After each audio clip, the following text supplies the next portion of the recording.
कि गाली दे दिया, गाली दे दिया। अरे सनातन को गाली दो, हमें क्या लेना देना। हम जानते हो प्रभु को जिस दिन अभी एक ही तो दिए हो, 100 ही पे मारता है वो। इसीलिए तुम कृष्ण के मुंह से उनकी किसी की बुराई नहीं सुनोगे। सबकी तारीफ करते हैं, शकुनी की तारीफ करते हैं, दुर्योधन की तारीफ करते हैं, सबकी तारीफ करते हैं।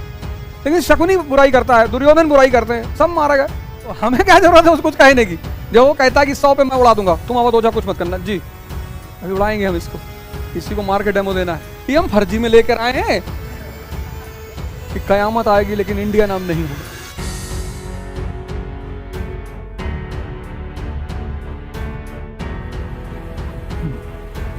जय हिंद फ्रेंड्स।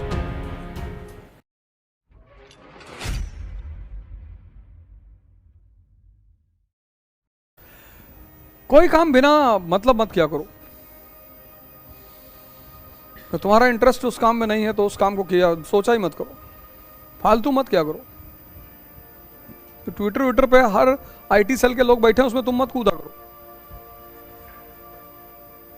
ट्विटर हुआ, सोशल मीडिया जितना हुआ, उस पर सब पे आईटी सेल बैठा हुआ है। तो जब तुम बीच में कूद जाते हो, पता लगा 100 लोग इकट्ठा तुम्हारे ऊपर हमला कर दिए, अरे गाली देने भागे तुम वहां से खटाक से, क्योंकि 100 आदमी को तो झेलना मुश्किल है।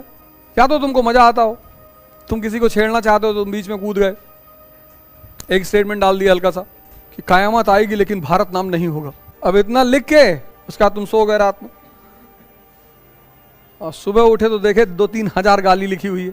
फिर वहां नीचे तुमने लिखा थैंक यू, फिर एक लाइन डाल दिया कि कयामत आएगी लेकिन इंडिया नाम नहीं होगा।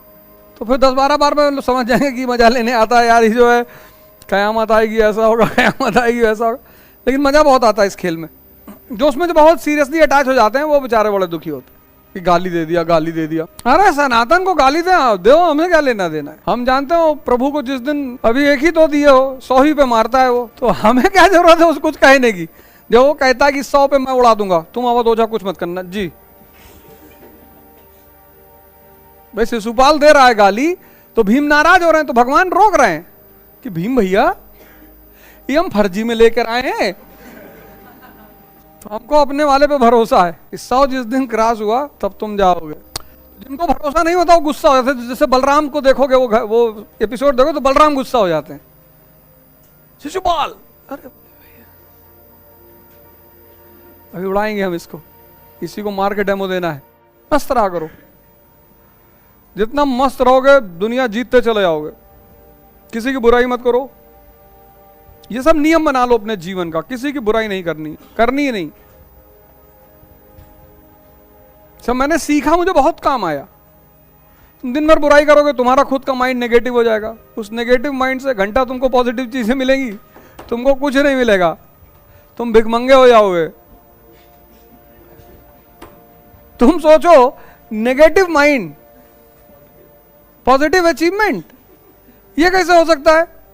इसीलिए तुम कृष्ण के मुंह से उनकी किसी की बुराई नहीं सुनोगे। सबकी तारीफ करते हैं, शकुनी की तारीफ करते हैं, दुर्योधन की तारीफ करते हैं, सबकी तारीफ करते हैं। लेकिन शकुनी बुराई करता है, दुर्योधन बुराई करते हैं, सब मारा गया। देखो कृष्ण कितने इज्जत से शकुनी का नाम लेते हैं, मामा जी को प्रणाम, मामा श्री। जानते हैं घोर पापी है ये, लेकिन इज्जत बहुत देते हैं, क्योंकि वो उनकी इनबिल्ट डीएनए है, उनको देना ही है। उनको पता है कि हमारे साथ बदतमीजी करेगा, सटा के उड़ा देंगे तुरंत। तो ये सब चीजें तुम्हें सीखनी होती है। प्रेमानंद महाराज जी से मिले कभी वृंदावन? अरे जाओ कभी दर्शन कराओ यार उनके। अरे दर्शन क्या, वो जब नहा के निकलते हैं वहां यमुना से, तो वहीं रास्ते में खड़े रहो, हल्का प्रणाम वणाम कर लो, चले आओ। दर्शन का क्वेश्चन, एनडीटीवी की एंकर हो गजब आदमी हो यार।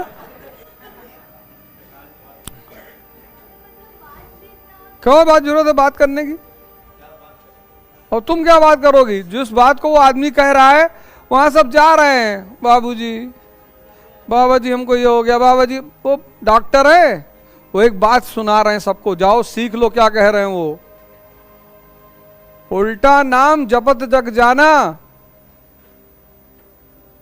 वाल्मीकि भय ब्रह्म समाना। जिस समय कृष्ण थे उस समय राधा जी थी ही नहीं।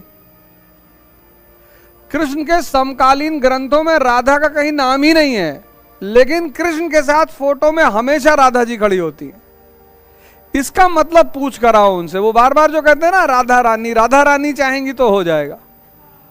तो यही जो श्लोक मैंने तुमसे बोला, यही जाके उनसे कह देना कि बाबा जी बस एक बात बता दो कि उल्टा नाम जपत जग जाना, प्रेमानंद भय ब्रह्म समाना।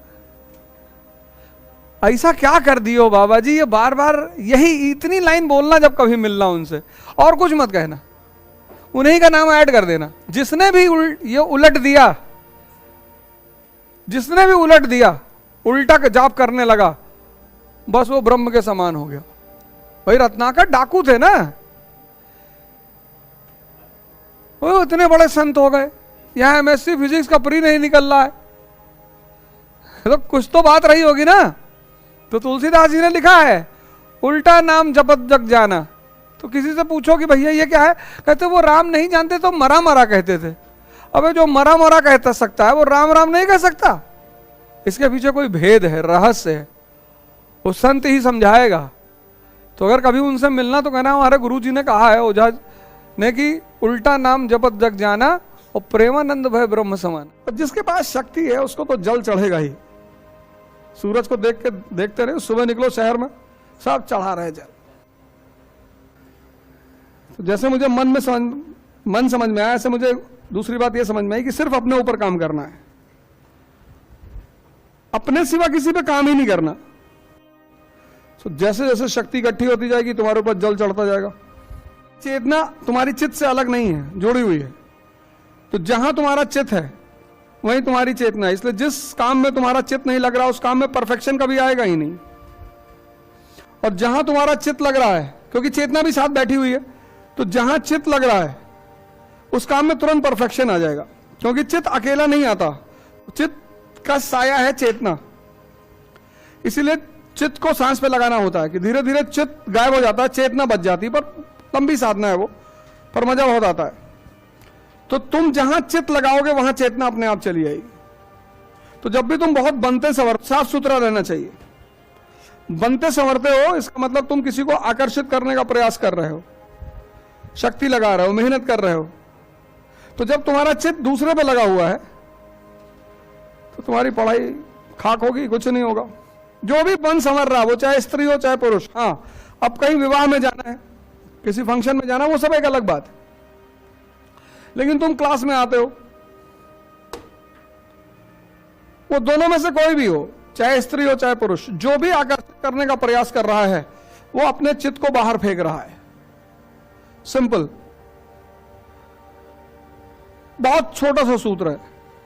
तभी तो लोग सिर्फ हाव भाव, शक्ल, सजावट देख के पहचान जाते हैं कि तुमसे ना हो पाएगा, सीधे।